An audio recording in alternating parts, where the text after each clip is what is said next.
Welcome dear rockers, कैसे हैं आप सभी। तो आज हम आपके लिए लेकर आ गए एक ऐसी सुपर कोरियन मूवी जिसका नाम सुनते ही आपके चेहरे पे एक स्माइल जरूर आ जाएगी। नॉर्मली देखा जाए तो यार घर, कार, बाइक, टीवी ये सारी चीजें रेंट पे दिए जाते हैं, लेकिन यार ये नटखट बच्ची है जो अपने पापा को ही रेंट पे दे देती है। वो बेचारी ऐसा क्यों करती है, इससे उसके परिवार की लाइफ किस तरह से उलट पुलट हो जाती है और अपने प्रॉब्लम से वो बाहर कैसे निकलते हैं, यही सब हम देखने वाले हैं। दोस्तों हमारे हिसाब से तो ये 5 स्टार वाली मूवी है, और हमारे हिसाब से क्या यार, आप पूरी मूवी देखोगे तो आप भी यही कहोगे कि सच में 5 स्टार वाली मूवी है ये। चलिए फिर देर किस बात की, आइए शुरू करते हैं मूवी को जिसका नाम है डेड फॉर रेंट। तो मूवी की शुरुआत में एक आदमी को दिखाते हैं जो टीवी का एक एड देख रहा होता है और उसमें वो एक एक्टर की खूबसूरती को निहार रहा होता है। इस एक्टर का नाम है मीशा।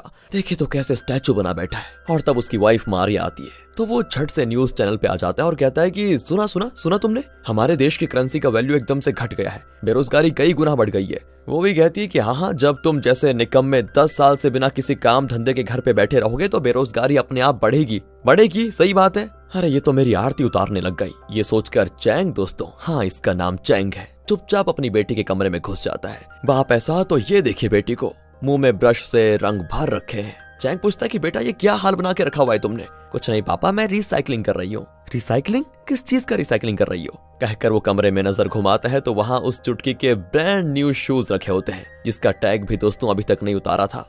उस पर पेंट करके रखा है इस नटखट ने। चैंग उसको डांट लगाता है कि बेटा रिसाइकलिंग का मतलब होता है कि पुरानी चीजों को फिर से यूज करना। ये तो तुमने अभी तक यूज ही नहीं किया है, इसको रिसाइकलिंग करने के बहाने इसका सत्यानाश कर दिया तुमने। वो कहती है पापा एक न एक दिन तो ये पुराना हो गई, तो सोचा आज ही इसको रिसाइकलिंग कर दूं, इसमें दिक्कत क्या है वैसे।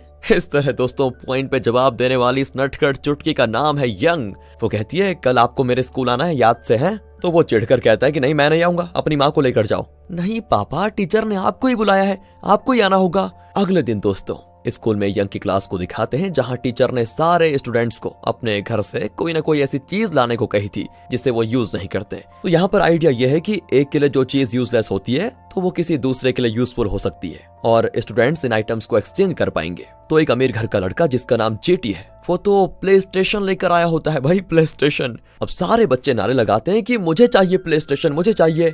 एक लड़का कहता है मेरे पास ये बेसबॉल बैट है, ये ले लो और मुझे प्ले स्टेशन दे दो। पर जेटी कहता है कि अरे ये क्या है, मेरे पास पता है एक बड़े बैट्समैन का साइन किया हुआ शानदार बेसबॉल बैट है, तुम्हारे बैट का मैं क्या करूंगा। इस तरह दोस्तों इन बच्चों की आपस में बातें होती है तो वो अपना प्ले स्टेशन किसी को नहीं देता। अब दूसरी ओर चैंग को मारिया कॉल करके कहती है कि अरे यंग ने तुम्हें स्कूल बुलाया था ना, तुम गए क्यों नहीं। चैंग तो भूल ही चुका था कि मुझे स्कूल भी जाना है। अब चैंग के पास स्कूल जाने के लिए भी पैसे नहीं है तो वो अपनी बेटी यंग के पिगी बैंक की छेद में एक क्लिप घुसाकर आराम से उसमें से एक नोट निकाल लेता है। बताओ यार क्या कंडीशन है। पर खुद ही में वो कहता है कि यार मेरी चुटकी इतनी होनहार है कि चावल की बोरी में से एक दाना भी कम हुआ तो वजन से जान जाएगी, उसे तुरंत पता चल जाएगा कि मैंने पैसे लिए हैं। ये सोचकर वो उसी करेंसी नोट को लेकर उसी के वजन का एक कागज अंदर डाल देता है। और यहाँ पर टीचर यंग से पूछती है कि बेटा तुम किस चीज को एक्सचेंज करना चाहती हो। वो कहती है कि मेरा यूजलेस आइटम अभी आ रहा है। और तब दोस्तों एकदम जोकर की तरह दरवाजे पे आता है चैंग, उसे यंग अंदर बुलाती है और अब वो अपनी क्लास को बताती है कि ये मेरे पापा चैंग हैं, ये 39 साल के हो चुके हैं और इन्होंने सियोल यूनिवर्सिटी से अपनी ग्रेजुएशन की थी और मेरे घर में इकलौते यूजलेस चीज यही है, इन्हें जो चाहे रेंट पे ले सकता है, मुझे कोई दिक्कत नहीं है। और ये सुनकर तो सारे बच्चे शॉक में एकदम स्टैचू बन बैठे होते हैं कि ये कह क्या रही है अपने पापा को। टीचर का भी वही हाल होता है। चैंग तो खुद फ्रीज हो जाता है कि ये कैसी औलाद पाई मैंने जो बाप को ही भाड़े पे देने चली, बताओ। टीचर कहती है पापा को बेटा ऐसे नहीं कहते, कल कोई और चीज लेकर आ जाना। पर यंग कहती है नहीं नहीं, ये मैं नहीं कहती टीचर, मेरी माँ रोज कहती है कि घर में हर चीज इंपॉर्टेंट है, अगर कोई है जो घर पर बोझ बना बैठा है तो वो पापा है, माँ कहती है मेरी ऐसी, बताओ। तब चैंग उसको डांटता है कि मेरी नाक कटवाएगी क्या, चल घर, तुझे मैं घर में देख लूंगा। लेकिन तभी टीचर भी पूछती है कि वैसे तुम्हारे पापा को रेंट पर लेना कौन चाहेगा है।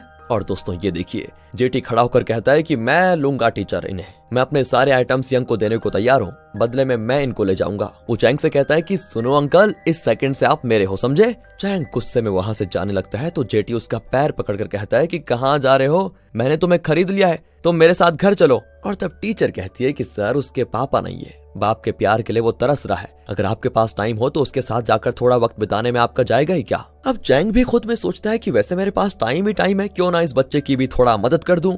ये सोचकर वो भी जेटी के साथ उसके घर चला जाता है। और यार घर इतना बड़ा कि पूछो मत। जेटी उसकी इतनी खातिरदारी करता है कि वो भी पूछो मत। जेटी उसे खाते हुए देखने लग जाता है तो चैंग कहता है कि अरे ऐसे क्यों घूर रहा है बे? पहले कभी किसी इंसान को खाते हुए नहीं देखा क्या? वो कहता है कि देखा तो है पर अपने पापा को खाते हुए नहीं देखा। ठीक है, वैसे तुम्हारे घर में कोई नजर नहीं आ रहा, तुम्हारी माँ कहाँ है? माँ तो दादी को लेकर हॉस्पिटल गई है। आप बस खाते रहेंगे क्या? चलिए मेरे साथ थोड़ा खेल लीजिए, कहकर वो चैंग को अजीब तरह से रेडी करके ग्राउंड में खड़ा कर देता है। चैंग कहता है कि अरे मैं तुम्हारे साथ क्यों खेलूं? वो इसीलिए क्योंकि मेरे साथ खेलने के लिए कोई नहीं है ना, मैं हमेशा अकेला ही खेलता रहता हूँ। दोस्तों यहाँ उसका अकेलापन चैंग को समझ आ जाता है और उसके साथ वो मजे से खेलना शुरू भी कर देता है। दोनों वाटर गन से एक दूसरे पर पानी मारने लगते हैं, पर अचानक से जेटी हट जाता है और उसकी माँ पर पानी गिर जाता है, जो कि अभी अभी हॉस्पिटल से लौट आई है। चैंग जेटी की माँ को बड़े ध्यान से देखता है। ओहो, तो पता चलता है कि वो तो कोई और नहीं, टीवी की वही एक्टर मिशा है जिसको वो हमेशा देखता रहता है। उसे रियल में देखकर वो एकदम भूत की तरह खड़ा होता है कि ये क्या देख लिया आज। फिर जेटी अपनी माँ को बताता है कि चैंग यहाँ पर क्यों आया है और तब उसे अपनी गलती का एहसास होता है। इतने में चैंग के भी होश आ जाते हैं और वो कहता है मैं आपका बहुत बड़ा फैन हूँ, पता है आपको, मैंने सोचा भी नहीं था कि यह आपका घर होगा। यहाँ से सीधे मारिया को दिखाते हैं जो अपना खुद का ब्यूटी सैलून चलाती है। इस जगह को उसने लीज पे लिया हुआ है, लेकिन उसका बिजनेस धीरे धीरे आगे बढ़ रहा है, चल रहा है मतलब बढ़िया सा। अचानक लाइट बल्ब फ्यूज हो जाता है तो वो खुद ही उसको चेंज करती है। तब उसकी कस्टमर कहती है कि सारा काम तुम अकेली करती हो क्या, अपने पति से ये सब क्यों नहीं करवाती? मारिया कहती है पति?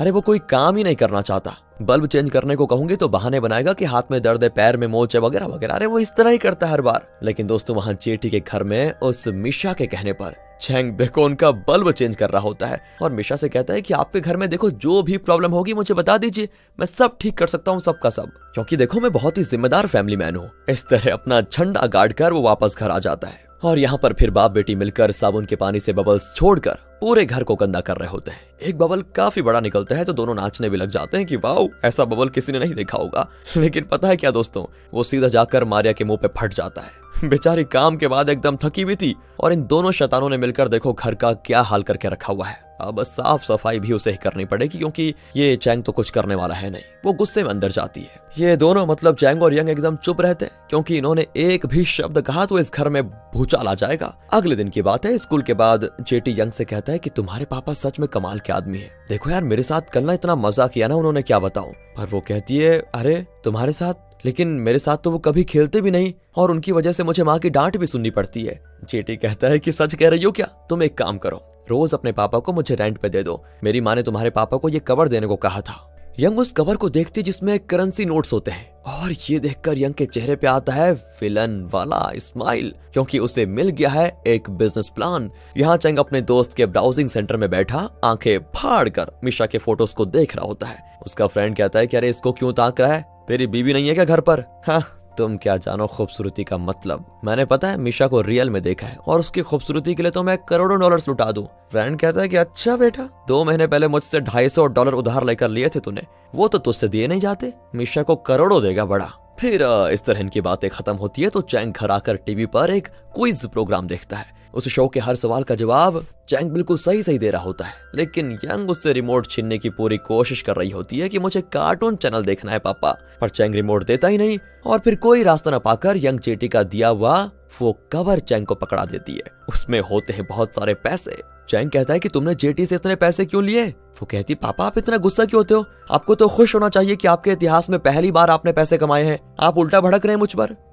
चुप कर, बहुत बोलती है तू, मैं कल खुद उसके घर जाकर पैसे लौटा दूंगा। अगले दिन वो मिशा के घर जाता है जहाँ पर मिशा अपनी सास के साथ खेल रही होती है। असल में मिशा के पति की मृत्यु हो चुकी थी ना, तो उसकी सास को डिमेंशिया है और वो लगभग बच्चों की तरह बिहेव करने लगी थी। लेकिन चैंग को देखकर वो उसे अपना बेटा समझती है और कहती बेटा तुम आ गए क्या, मैं तुम्हें बहुत मिस कर रही थी। अब चैंग भी उसकी हाँ में हाँ मिलाने लग जाता है क्योंकि वो एक बुजुर्ग औरत का दिल नहीं तोड़ना चाहता। बड़ा अच्छा यहाँ पर बनने की वो कोशिश करता है। वो चैंग को घर में बैठाकर उसके बालों में क्लिप लगाती है और उसे लिपस्टिक लगा देती है। चैंग भी उसका मेकअप करने लग जाता है और दोनों बच्चों की तरह खेलने लग जाते हैं। ये सारी हरकतें देखकर मिशा को बड़ी खुशी होती है और अब उसकी नजर में चैंग के लिए इज्जत और बढ़ जाती है। अब चैंग मिशा को पैसे लौटाता है तो वो कहती है प्लीज इसको रख लीजिए इसको, आपके आने से देखो मेरा बेटा भी बहुत खुश है और मेरी सासू भी। और दोस्तों तब उसको एक कॉल आता है कि मुझे रेंट पे एक पापा चाहिए, आप कब आ पाएंगे? चैंग कहता है कि पागल हो गए हो क्या, रखो फोन। पुलिस को कॉल करूं क्या, कहकर वो कॉल कट कर देता है। और तब एक मैसेज भी आता है कि मुझे पापा की जरूरत है, रेंट कितना होगा बताइए। और दोस्तों चैंग समझ नहीं पाता कि ये क्या हो रहा है। अब वो अपने दोस्त के ब्राउजिंग सेंटर में जाकर इंटरनेट पे छान मारता है और तब उसे एक पोस्ट मिलता है जिसमें लिखा है कि क्या आपको रेंट पे पापा चाहिए, अगर चाहिए तो इस नंबर पे कांटेक्ट कीजिए। और इस पोस्ट को किया है चैंग की बेटी यंग ने। चैंग तो पूरा बौखला जाता है कि मेरी औलाद पागल हो गई है। अगले दिन वो यंग को एक रेस्टोरेंट में अकेले लेकर जाकर बात करता है कि बेटा क्या कर रही हो तुम, अपने पापा को तुम दूसरों को रेंट पे देने की सोच भी कैसे सकती हो। मैं सिर्फ और सिर्फ तुम्हारा पापा हूँ, दूसरों का पापा मैं नहीं बन सकता। पर पापा दूसरों के पापा नौकरी करते हैं, आपने शायद कभी नौकरी की ही नहीं, तो इसी को एक नया बिजनेस समझकर क्यों नहीं कर लेते आप, पैसे भी मिलेंगे और माँ के ताने भी नहीं सुनने पड़ेंगे। कितना बढ़िया आइडिया है देखो ना। कहकर वो चैंग को एक चिट देती है और कहती है आप इस पते पे चले जाइए, पापा की एक्टिंग कीजिए और अपना पगार लेकर घर आ जाइए, सिंपल। दोस्तों चैंग को ये सब बिल्कुल अच्छा नहीं लगता, लेकिन क्या करें, अब पैसे मिल रहे हैं तो चैंग ये करने के लिए मान जाता है। वो जाता है उस पते पे तो वो एक बार होता है, वहां पर एक लड़की शराब पी रही होती है। चैंग कहता है कि एक्सक्यूज मी, मेरी बेटी ने गलती से वो मैसेज पोस्ट कर दिया होगा, प्लीज उसको इग्नोर कर दीजिए। पर वो चैंग की बात सुनने के बजाय कहती है आपको कुछ कहने की जरूरत नहीं है, बस यहाँ पर बैठकर थोड़ी देर के लिए मेरी बात सुनिए। ओह ये तो बड़ा आसान काम निकला, ये सोचकर चैंग बैठ जाता है। वो कहती है मैं आपको बहुत मिस करती थी पापा, आप मुझे और माँ को छोड़कर क्यों चले गए थे। यहाँ पर चैंग भी बेमतलब मुस्कुरा रहा होता है। वो बड़े अच्छे से बात कर रही होती है, लेकिन अचानक चैंग के मुंह पे पानी फेंक देती है और चिल्लाती है कि तुम जैसा बाप किसी को ना मिले, तुमने मुझे और मेरी माँ को इतना टॉर्चर किया था, तुम्हारी वजह से मेरी माँ ने अपनी जान दे दी और तुम जैसे जल्लाद को जिंदा रहने का भी कोई हक नहीं है, तुम्हें मार डालने के लिए मैंने तुम्हें यहाँ पर बुलाया था। ये कहकर वो चैंग के पेट में सच में चाकू घोंप देती है। चैंग नीचे गिरकर घबराहट में चिल्लाता है कि प्लीज कोई एम्बुलेंस को बुलाओ। फिर पता चलता है कि वो डमी चाकू था। हे भगवान, एक सेकंड में इसने मुझे मौत दिखा दी। यही सोचकर वो अपनी बेटी पे बहुत गुस्सा करता है कि इस पागल की वजह से मुझे क्या क्या देखना पड़ रहा है। तो वो गुस्से में हड़बड़ी में घर भाग जाता है। अगले दिन भी दोस्तों चुटकी चुप नहीं रहती, पूछती है कल काम कैसा था पापा, कैसा लगा आपको। चैंग भी चिढ़ जाता है कि बेटी तू ना मेरी बेटी नहीं है, मेरे लिए यमराज है। तुम्हें पता है कल उस लड़के ने मेरे मुंह पे पानी फेंका, मेरा शर्ट गीला हो गया और तो और वो मेरी जान लेने वाली थी, बाल बाल बचकर आया हूँ वहां से। नहीं इस तरह चलेगा तो कभी नहीं होगा काम, आइंदा मैं तुम्हारी बात कभी मानूंगा ही नहीं। भूतनी कहेंगी। लेकिन यंग कहती है मुझे खुशी है पापा कि आप फिर से नौकरी करने लगे, ये रहा अगला कस्टमर। इतने में मारिया आ जाती है तो चैंग उन कस्टमर्स का एड्रेस छुपा कर रख लेता है, क्योंकि मारिया नहीं जानती ना कि बाप बेटी का कौन सा बिजनेस चल रहा है। फिर चैंग उस नए कस्टमर से मिलने जाता है। असल में वो एक स्कूल स्टूडेंट होती है जो कि प्रेग्नेंट है। वो बताती है कि मेरा कोई नहीं है, मैंने एक लड़के पे भरोसा किया था लेकिन वो मुझे धोखा देकर चला गया। अब मुझे हर महीने चेकअप के लिए हॉस्पिटल जाना पड़ता है, लेकिन अकेले जाऊंगे तो डॉक्टर सवाल पूछेंगे, इसीलिए क्या आप मेरे पापा बनकर मेरे साथ जाएंगे। चैंग को बेचारी पर तरस आ जाता है और वो कहता है ठीक है, जब तुम्हें हॉस्पिटल जाना होगा तो मुझे कॉल कर देना, मैं आ जाऊंगा। यहाँ मारिया के सलून में एक अमीर औरत आती है। असल में मारिया इसी के सलून में काम करती थी पहले और उसके बाद उसने अपना चालू किया। वो औरत कहती है मेरा काम जरा मंदा चल रहा है क्योंकि तुम जैसी टैलेंटेड ब्यूटिशियन मुझे कहीं नहीं मिली, तो तुम चाहो तो मेरे सलून में वापस आ जाओ, यहाँ तुम्हारी जो कमाई होती है उससे ज्यादा सैलरी मैं तुम्हें दे दूंगी। मारिया कहती नहीं, मुझे अपना सलून चलाने में ही खुशी मिलती है सच बताऊं तो। फिर मकान मालिक आकर कहता है कि सुनो, मैंने लीज का अमाउंट 5,000 से 10,000 डॉलर बढ़ाने का फैसला किया है, जल्दी अमाउंट का इंतजार करो। मारिया की समझ नहीं आता कि अब वो इतने पैसे कैसे जुटा पाएगी। ऊपर से चैंग कोई काम धंधा ही नहीं कर रहा, तो वो अपना सारा गुस्सा चैंग पे उतारती है। और ये भी जायज है यार, कोई पति काम नहीं करेगा और सारा काम औरत करेगी तो कैसे चलेगा। वो कहती है देखो तुम कुछ भी कर लो, कुछ भी, लेकिन कल से कोई ना कोई काम करो और घर में कुछ पैसे लेकर आओ, अब मैं अकेले इस घर को नहीं चला पाऊंगी। चैंग के पास और कोई रास्ता नहीं होता और वो अपनी बेटी के बताए हुए उसी बिजनेस को जारी रखने का फैसला करता है, यानी भाड़े पे पापा बनने का बिजनेस। तो चैंग अपने अगले कस्टमर की सर्विस में हाजिर हो जाता है और इस बार मुझे लगता है किस्मत बढ़िया है इसकी, क्योंकि इस बार एक अमीर आदमी ने इसको हायर किया है, क्योंकि वो बहुत ही बड़ा बिजनेसमैन है और हमेशा बिजी रहता है। उसकी बेटी है तो बेटी के स्कूल में सारे बच्चों के पापा मिलकर कुक कर रहे होते हैं और क्योंकि उस बड़े आदमी के पास टाइम नहीं है तो चैंग उस लड़की का पापा बनकर बाकी पेरेंट्स के साथ मिलकर कुकिंग करने के लिए जाएगा। तब एक आदमी उसे उस लड़की का पापा समझकर पूछता है कि सर मैंने सुना है आप मनी एक्सचेंज, शेयर मार्केट वगैरह के बारे में A to Z जानते हैं। देखिए यूरो करेंसी का वैल्यू है 1.3855 US डॉलर्स। ये कहकर वो चैंग से एक बहुत ही कॉम्प्लिकेटेड सवाल करता है और पूछता है ऐसे में आप शेयर खरीदेंगे या बेचेंगे, मतलब इस कंडीशन में।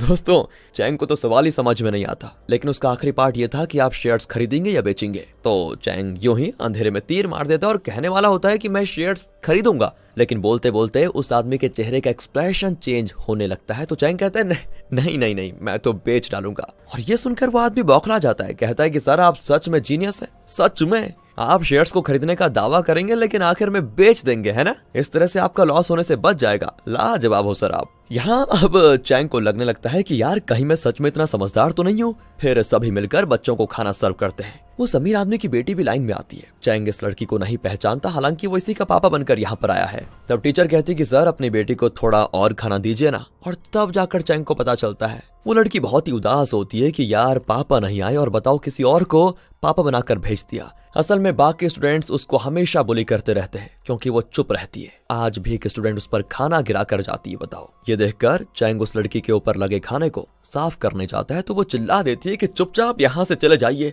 आपको बस पैसों से मतलब है, मेरे बारे में आपको फिक्र कहाँ है। वो ये बातें तो कहती है पर वो ये नहीं कहती कि तुम मेरे पापा नहीं हो, क्योंकि अगर वो ऐसा कहेगी तो इसी बात पर सारे स्टूडेंट्स उसे बुली करेंगे। उस इवेंट के बाद उस लड़की को ले जाने के लिए उसका असली पापा आता है। वो बच्ची भी चुपचाप जाकर उस गाड़ी में बैठ जाती है और देखिए वो चैंग को डांटता है, अरे तुमसे पापा की एक्टिंग ठीक से नहीं होती क्या? तुमने मेरी बेटी को इतना गुस्सा क्यों दिलाया कि वो सबके सामने चिल्लाने पे उतर आई? चैंग को बड़ा गुस्सा आता है यार और वो जवाब देता है कि हाँ मुझे एक्टिंग नहीं आई, मैं तो बस बाप की एक्टिंग कर रहा था, मुझसे गलती हो सकती है, पर तुम उसके असली बाप हो। स्कूल में उसके साथ क्या हो रहा है कुछ पता भी है तुम्हें? उससे बस तुम्हारा प्यार चाहिए, प्यार, और तुम हो कि पैसे कमाने की मशीन की तरह लगे हुए हो। अरे थोड़ी देर तो अपनी बच्ची के साथ वक्त बिताओ, तब समझोगे तुम कि बाप का मतलब क्या होता है। लेकिन बाद में चैंग के मुंह पे एक कवर दे मारता है जिसमें पैसे होते हैं और कहता है कि चुप रहे, ये रहा तुम्हारा रेंट, निकलो यहाँ से। पर कार में बैठी वो लड़की चैंग की सारी बातें सुन रही थी। जब वो बिजनेसमैन कार में बैठता है तो वो लड़की कहती है, कम से कम पापा की एक्टिंग करने वाले को तो मेरे दिल का दर्द समझ में आया पापा, पता नहीं आप कब समझेंगे। तब जाकर उस बिजनेसमैन को चुभता है कि यार मैं जरूर गलती कर रहा हूँ, मुझे अपनी बेटी को टाइम देना ही होगा। वेल दोस्तों, यहाँ चैंग घर पे यंग के साथ खूब मस्ती करता है, उसके बेड पर लेटकर बॉम्ब फोड़ देता है। यंग भी लड़ने लग जाती है कि उठ जाओ पापा, ये मेरा बेड है, अब इसमें से बदबू आएगी आपकी वजह से। तो अगले दिन अब चैंग अपने फ्रेंड के ब्राउजिंग सेंटर में ही अपना ऑफिस खोल लेता है। वहां पर वो एक बोर्ड लगा देता है कि यहाँ पापा रेंट पर दिया जाएगा। फ्रेंड पूछता है कि भाई क्या है ये, क्या पापा मेरी परमिशन के बिना तुमने यहाँ पर ऑफिस खोल दिया? वाओ। चैंग भी कहता है कि क्या यार हम दोनों चड्डी दोस्त हैं, क्या हमारे बीच परमिशन मांगने की नौबत आ गई? बता, तुम मेरे जिगरी दोस्त हो यार, तुम्हारे गाल पे एक मक्खी भी बैठ जाएगी ना तो मेरे दिल दुखने लग जाएगा। इस तरह दुनिया भर की एक्टिंग का डेमो देकर चैंग चला जाता है। फिर वो उस प्रेग्नेंट स्टूडेंट के साथ उसके चेकअप के लिए हॉस्पिटल जाता है। वो उसके स्कैन फोटोज को दिखाकर कहता है कि देखो तुम्हारी बच्ची एकदम हेल्दी है, जब ये पैदा होगी तो तुम इसको अच्छे से देखभाल करना। पर वो कहती है जैसे ही वो पैदा होगी मैं उसे किसी ऑर्फनेज में छोड़ दूंगी। चैंग तो चौंक कर पूछता है कि अगर इसको वहां छोड़ना था तो पैदा ही क्यों करना चाहती थी तुम? कहती है मेरे पास और कोई रास्ता भी तो नहीं था, मैं खुद अपनी देखभाल भी नहीं कर पा रही हूँ तो एक बच्चे को कैसे पालूंगी। अब चैंग उन स्कैन फोटोज को ले जाकर अपने फ्रेंड को दिखाता है और सारी बातें बताता है। तब चैंग को उस शराबी लड़की का मैसेज आता है जिसने डमी चाकू से चैंग पर वार किया था, याद होगा आपको उस बार में। उसने क्या है ना फिर से पापा की मांग की है। चैंग सोच लेता है कि इस बार जाऊंगा तो जिंदा रहने की कोई गारंटी नहीं है, वो तो मुझे मार ही डालेगी। तब उसको एक बहुत ही बढ़िया आइडिया आता है, ओह क्यों ना इस बार अपने यार को उसका पापा बनाकर भेजूं। वो कहता है कि सुन यार तेरा एक्टिंग टैलेंट दिखाने का वक्त आ गया है, देख अच्छे पैसे भी मिलेंगे। तो इस पर वो भी मानकर उस लड़की का बाप बनकर चला जाता है। पर उस लड़की को तो दोस्तों आप जानते ही हैं, बीच सड़क में वो चैंग के फ्रेंड को चांटा मार मार कर उसके गाल लाल कर देती है।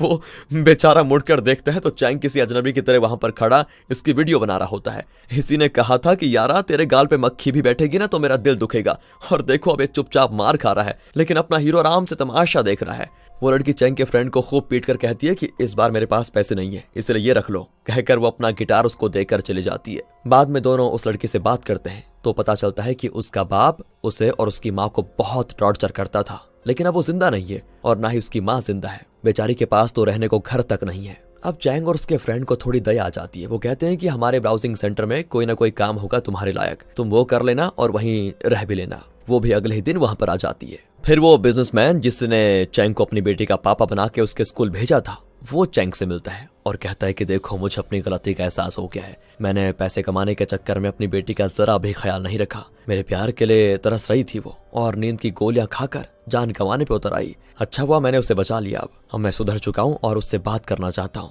लेकिन प्रॉब्लम यह है कि वो मुझसे बात नहीं करना चाहती। देखो अगर तुम मेरी मदद करोगे और उसे थोड़ा शांत करवा दोगे तो मैं उससे बात कर पाऊंगा, प्लीज ना मत कहना। चैंग भी मान जाता है और उसकी बेटी से मिलने जाता है, पर वो चैंग को देखते भी नहीं। चैंग उसे कई बुक्स देता है और कहता है कि देखो नींद की गोली खाने से कोई प्रॉब्लम सॉल्व नहीं होती बेटा, जब तक तुम ये सारे बुक्स पढ़ लोगी ना तब तक तुम्हारे पापा वो सब करना शुरू करेंगे जो तुम उनसे एक्सपेक्ट करती हो। अगर वो नहीं करेंगे तो मैं उनसे करवाऊंगा। ये कहकर चैंग चला जाता है। ओहो, ये देखिए दोस्तों, कितनी प्यारी सी स्माइल करती है वो, क्योंकि चैंग ने उसकी खातिर उसके पापा से बात की थी। अब चैंग को कई क्लाइंट्स मिलने लग जाते हैं। वो मिशा के घर जाकर उसकी सासू के साथ खूब खेलता भी है और वो बिजनेसमैन अपनी बेटी के साथ मिलकर मूवी देखना चाहता था, लेकिन बेटी तो मानेगी नहीं, इसीलिए उसने चैंग से मदद मांगी होती है। चैंग ने थिएटर में 3 टिकट्स बुक किए थे और बीच वाला टिकट उस बिजनेसमैन को दे दिया। फिर वो उसकी बेटी से कहता है कि बहुत बढ़िया मूवी है, मैंने तुम्हारे लिए और अपने लिए 2 टिकट्स लिए हैं, पर क्या है ना कि बीच की सीट किसी और ने बुक कर दी है। दोनों अंदर जाते हैं और उस लड़की को मजबूरन अपने पापा के साथ बैठना पड़ जाता है। चैंग भी बड़ा खुश होता है कि बाप बेटी साथ बैठे हैं।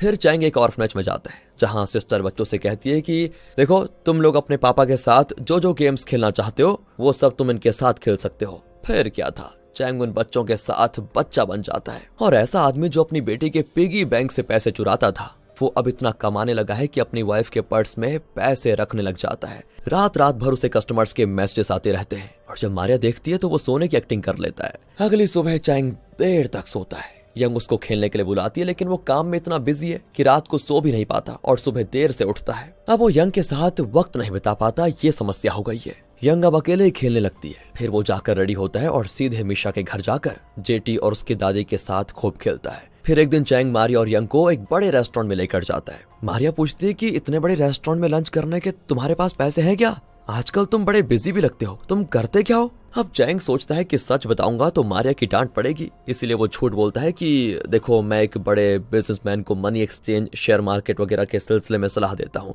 उसका मतलब कंसल्टेंट हूँ मैं। कहकर वो उस बिजनेसमैन का कार्ड देता है जिसकी बेटी का चैंग पापा बना था। वो कहता है, हाँ ये देखो, ये कार्ड दिख रहा है, इसका मैं स्कूल फ्रेंड था, लेकिन अब कंसल्टिंग की अच्छी फीस देता है वो मुझे। मारिया चौंक कर पूछती, क्या मनी एक्सचेंज, शेयर मार्केट, इन सब के बारे में तुम्हें कुछ आता भी है? मुझे तो नहीं पता था, तुम सलाह कैसे देते हो बताओ? चैंग कहता है, तुमने तो यार मेरी इंसल्ट कर दी, मुझे तुमने समझा ही नहीं शायद। अरे तुम जानती भी हो 1 यूरो का US डॉलर्स में कितना वैल्यू है? 1.3885 अमेरिकन डॉलर्स होता है। और जब हम इसको एक्सचेंज करते हैं तो ब्रोकर उसमें से 3 पाइप नहीं वो पिप, अरे छोड़ो, वो जो भी हो उतना खुद ले लेता है। असल में आप और मैं तो जानते हैं कि चैंग को कुछ नहीं आता, लेकिन उस दिन याद है उस आदमी ने चैंग से इन सब के बारे में एक कॉम्प्लिकेटेड सवाल पूछा था और उसने उसको ये सारी डिटेल्स भी दी थी। उसी इन्फॉर्मेशन को वो यहाँ अपनी नॉलेज के तौर पर झाड़ रहा है। अब वो कहता है कि जब देखो ऐसा सिचुएशन होता है ना, तब पता है क्या करना होता है? खरीदने का दावा करके एकदम से बेच डालना होता है, तभी हम लॉस से बच पाएंगे। ओह माय गॉड, मारिया तो शॉक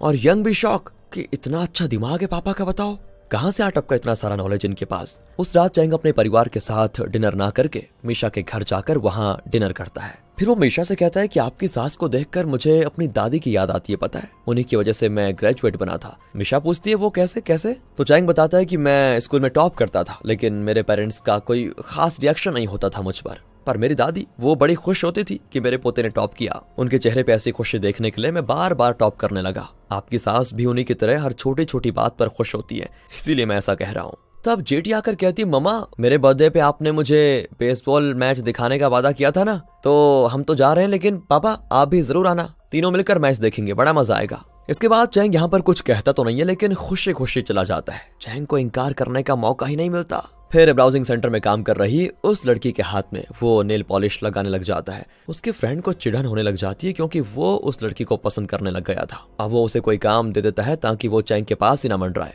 फिर चैंग जेटी के साथ बेसबॉल मैच देखने के लिए टिकट बुक कर रहा होता है। तभी यंग देख लेती है और बड़ी खुश होती है कि वाह पापा, हम बेसबॉल मैच देखने जा रहे हैं क्या? चैंग कहता है, नहीं मैं तो यूं ही देख रहा था। ठीक है पापा, अब चलिए ना मेरे साथ खेलिए। बेटा तुम अपना पहले होमवर्क पूरा करो। डैड वो तो मैंने कब का कर भी लिया है, आप मेरे साथ खेलो ना प्लीज। मैं देखो यंग अभी बहुत बिजी हूँ, मैं तुम्हें पैसे दे देता हूँ, तुम अपने लिए कोई टॉय खरीद लेना, उसके साथ खेल लेना। ये सुनकर यंग बहुत ही गुस्से में चली जाती है। दूसरी ओर मारिया का सलून जिस मकान में है, उसका ओनर मारिया से कहता है कि देखो मैंने वो लीज अमाउंट बढ़ाने की बात की थी ना, तो उस दिन मैंने कहा था, तो फिलहाल मुझे वो अमाउंट तो नहीं चाहिए क्योंकि मैं ये मकान बेचने वाला हूँ और अपनी बेटी के साथ अमेरिका जाने वाला हूँ। तुम एक काम करो, जल्दी से जल्दी अपना सलून खाली कर लो। मारिया परेशान हो जाती है कि अब क्या होगा। तो चैंग काम के बाद यंग के लिए डिनर खरीद कर लेकर आता है, लेकिन यंग उसको नहीं लेती और गुस्से में अपने कमरे में चली जाती है। मारिया को परेशान देखकर चैंग पूछता है कि तुम्हें क्या हुआ? पर वो उसको ये नहीं बताती कि मकान का ओनर सलून खाली करने को कह रहा है, बल्कि ये कहती है कि देखो मैं सोच रही थी कि सलून बंद कर दूं क्योंकि तुम अच्छा खासा कमाने जो लग गए हो, मैं सोच रही हूँ घर पर ही रहूं। यंग भी दिन भर अकेली घर पर रहती है ना, उसके साथ वक्त बिताने का मौका भी मिल जाएगा मुझे। पर चैंग कहता है कि यार तुम इतनी जल्दी फैसला क्यों कर रही हो, अभी अभी तो तुमने सलून शुरू किया है और उसमें देखो तुम्हारी कितनी मेहनत भी लगी है। हाँ वैसे तुम ठीक कहते हो। इस तरह वो अपनी परेशानी अपने अंदर दबा कर रखने की कोशिश करती है। लेकिन अगले दिन सलून में वो उस अमीर औरत को ये बात बताती है, वही जिसके सलून में मारिया पहले काम करती थी। वो औरत कहती है कि देखो मैं तुम्हारी दुविधा समझ सकती हूँ, तुम चाहो तो मैं तुम्हारे लिए $10,000 का इंतजाम कर सकती हूँ। ये सुनकर मारिया खुश हो जाती है।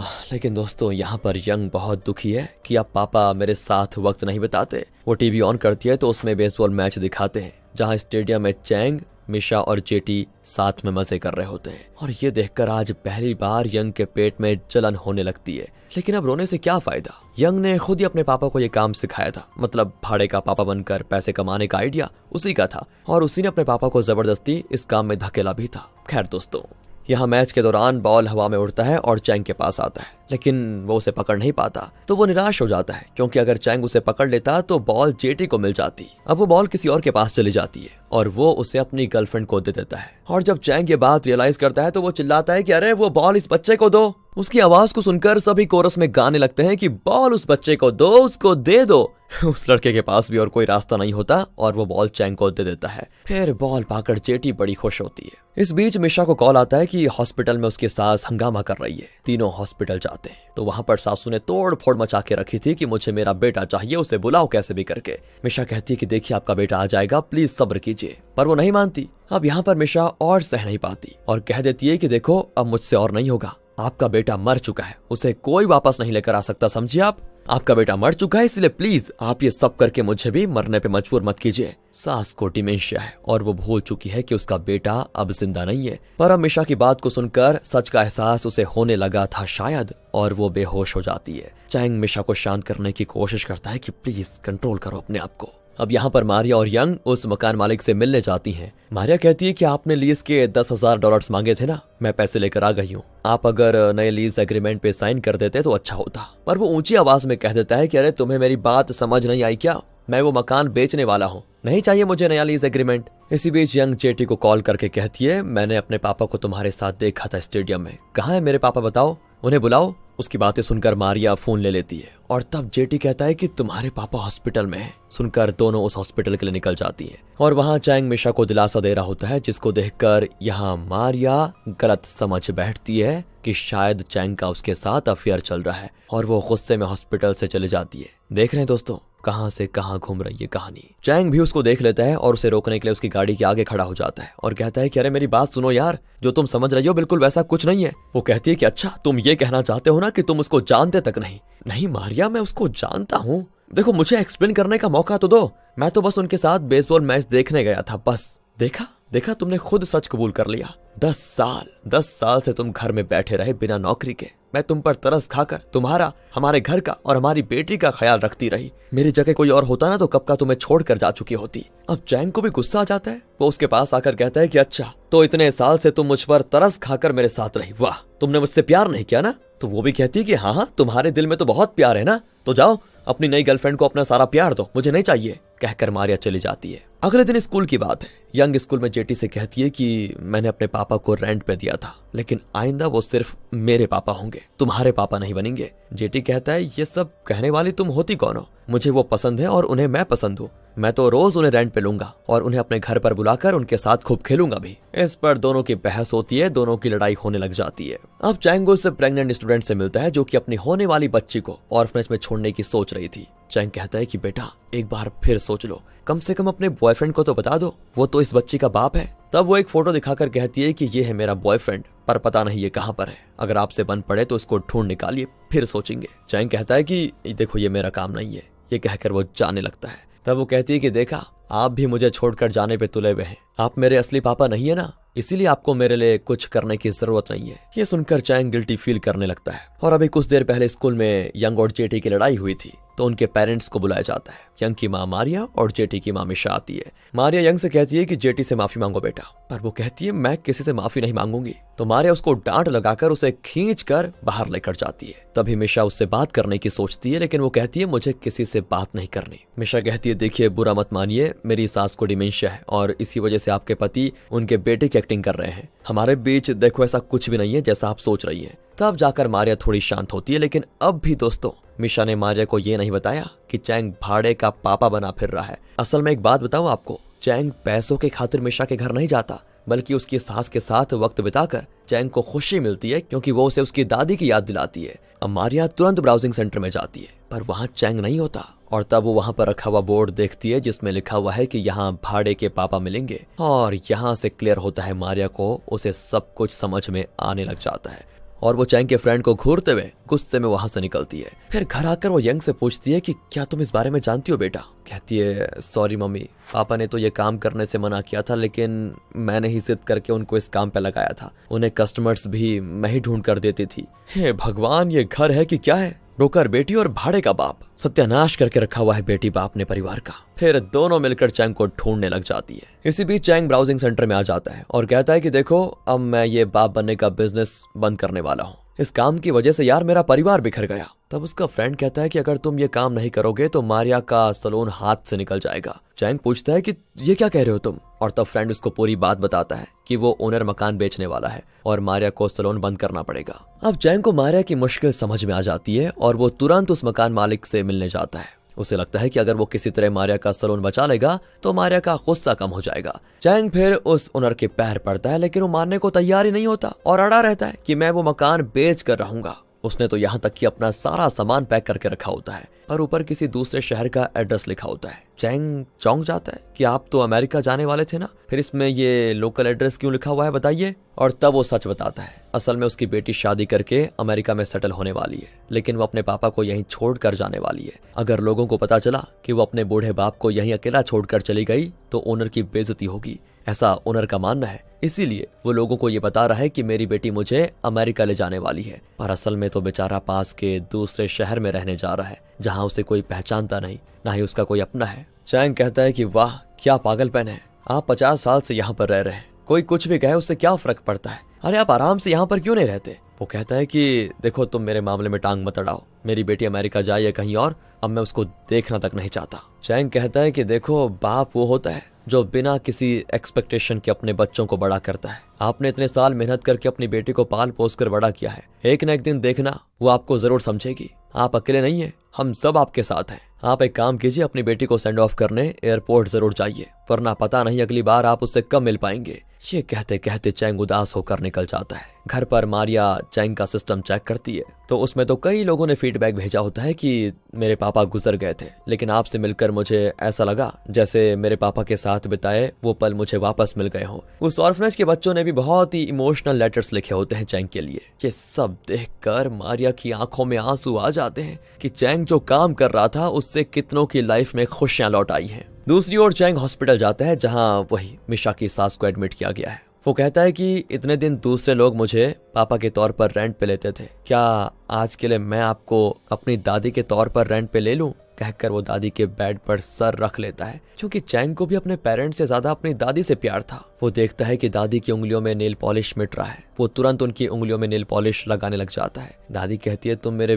बेटे हो ना, क्या तुम मुझे छोड़कर जाने वाले हो? चैंग कहता है कि किसने कहा मैं आपको छोड़कर जाने वाला हूँ, मैं तो यहीं रहूंगा आपके पास। ये देखकर मिशा भी इमोशनल हो जाती है। दूसरी ओर घर पे बैठी यंग चैंग को मैसेज करती है कि मैं स्कूल में आपका वेट कर रही हूँ, आप मुझको लेने आ जाइए। रात हो चुकी थी और बारिश भी हो रही थी, लेकिन फिर भी यंग को विश्वास है कि उसके लिए उसके पापा जरूर आएंगे, इसीलिए वो स्कूल में जाकर वेट कर रही होती है। और यहाँ यंग को घर में ना पाकर मारिया घबरा जाती है और सीधे ब्राउजिंग सेंटर में जाती है, लेकिन यंग वहां भी नहीं होती। मारिया तो डर जाती है कि न जाने कहाँ चली गई है, पर यहाँ यंग अपने पापा के लिए स्कूल में वेट कर रही होती है। आखिरकार बारिश रुक जाती है और तब चैंग वहां पर आ जाता है और पूछता है कि इस वक्त स्कूल में आने के लिए तुमने मैसेज क्यों किया? यंग उसे अपना पिगी बैंक देती है। चैंग पूछता है कि बेटा ये क्यों दे रही हो? कहती है मैं बहुत दिन से इसमें पैसे इकट्ठा कर रही हूँ पापा, आप सबके लिए, लेकिन आइंदा किसी और के पापा मत बनना। आप सिर्फ और सिर्फ मेरे पापा हो। आपको जितने पैसे चाहिए उतने ले लो पापा, पर प्लीज किसी और के पापा मत बनो।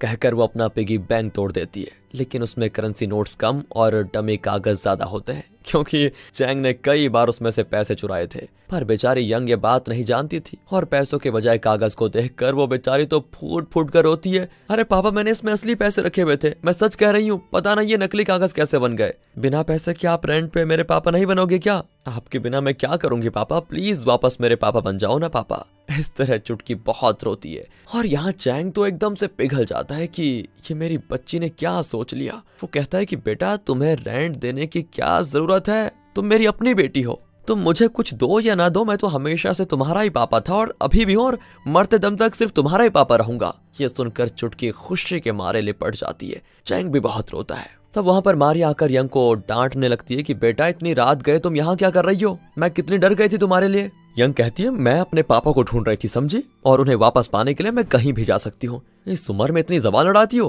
कहकर मारिया उसको मारने लगती है। और तब चैंग बीच में आ जाता है तो वो चैंग को भी खूब पीटती है और रोती है कि गधे कहीं के, अगर पहले बता दिया होता कि तुम ये काम कर रहे हो तो मुझे तुम पर शक करने की नौबत ही नहीं आई होती। इतना अच्छा काम कर रहे हो तुम और मुझसे झूठ बोलने की क्या जरूरत थी। मैं तो तुम्हें समझ गई, पर तुम निकम्मे के निकम्मे ही रहोगे। अरे कभी मुझे समझोगे क्या? तभी यंग रोते हुए कहती है, आपके लिए वो निकम्मे होंगे, पर मेरे लिए तो मेरे पापा ही बेस्ट है माँ, मैं उन्हें किसी को नहीं दूंगी अब। और तब चैंग भी कहता है कि तुम मेरी सबसे फेवरेट लड़की हो यंग, मैं सिर्फ और सिर्फ तुमसे प्यार करता हूँ। मारिया उसे घूरने लगती है तो चैंग कहता है कि ठीक है मेरी माँ, तुमसे भी उतना प्यार करता हूँ मैं, आ जाओ, तुम भी मेरी फेवरेट लड़की हो, कहकर वो मारिया को भी सीने से लगा लेता है। इस तरह इनकी फैमिली हो गई एक। अगले दिन चैंग के जाने से पहले यंग उसके पास एक लेटर रख कर जाती है। अब चैंग भाड़े पे तो जाने वाला नहीं, तो पहले की तरह बेकारी घर पर पड़ा रहेगा। वो उठकर उस लेटर को देखता है। उसमें यंग ने लिखा होता है कि अब आपको कहीं भी रेंट पे जाने की जरूरत नहीं है पापा, लेकिन वो प्रेग्नेंट लड़की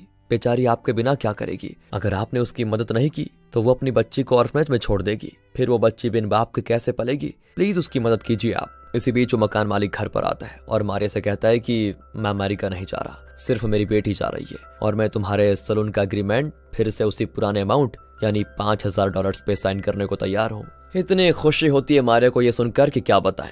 फिर यहाँ मिशा अपना इन्फ्लुएंस यूज करके चैंग को उस बड़े क्विज प्रोग्राम में भाग लेने का मौका दिलाती है। चैंग तो घर बैठे इस क्विज के प्रोग्राम के सारे क्वेश्चंस के आंसर देता रहता था पहले मतलब, और अब मौका मिला है तो वो हर क्वेश्चन का सही जवाब देता है। अब उसके सामने आखिरी सवाल होता है जिसका सही जवाब देने पर उसको मिलेंगे पूरे $50,000। आज तक इस शो में किसी भी पार्टिसिपेंट ने आखिरी सवाल का जवाब नहीं दिया था। सभी बहुत ही टेंशन में होते हैं कि अब क्या होगा। तो क्विज मास्टर कहता है कि ये आखिरी सवाल बहुत ही मुश्किल है। यूरो करेंसी का वैल्यू है 1.3855। ये कहकर वो वही कॉम्प्लिकेटेड सवाल पूछता है जो कभी एक आदमी ने चैंग से पूछा था कि ऐसे में शेयर्स को खरीदना होगा या बेचना होगा, क्या होगा? और ये सवाल सुनकर चैंग का चेहरा एकदम से खिल जाता है कि गॉड तुसी ग्रेट हो सच में। ये सवाल है तो इसका जवाब तो मुझे रट्टा मार के याद है, यानी कि अब ये $50,000 मेरे हुए। ये सोचकर चैंग हंसता है और यहीं पे डेड फॉर रेंट नाम की ये मजेदार मूवी खत्म होती है दोस्तों। और पोस्ट क्रेडिट्स के दौरान हमको दिखाते हैं कि चैंग ने किस तरह उस प्रेग्नेंट लेडी के बॉयफ्रेंड का पता लगा लिया और उसे खींच कर उस लड़की के पास लेकर आ गया। आखिरकार वो अपनी गर्लफ्रेंड के साथ मिलकर उस बच्ची को पालने के लिए मान जाता है। इस तरह ये गुड फील मूवी होती है यहाँ पर खत्म। बाकी दोस्तों मुझे लगता है बहुत ही प्यारी सी मूवी थी ये। आपको अच्छी लगी हो, स्टोरी अच्छी लगी हो, एक्सप्लेनेशन अच्छा लगा हो तो लाइक कीजिएगा, चैनल को सब्सक्राइब, बाकी और भी कुछ करना चाहते हो तो कर लीजिए। Thanks for watching. भाई हमें करना है लौंडा नाच। और फिर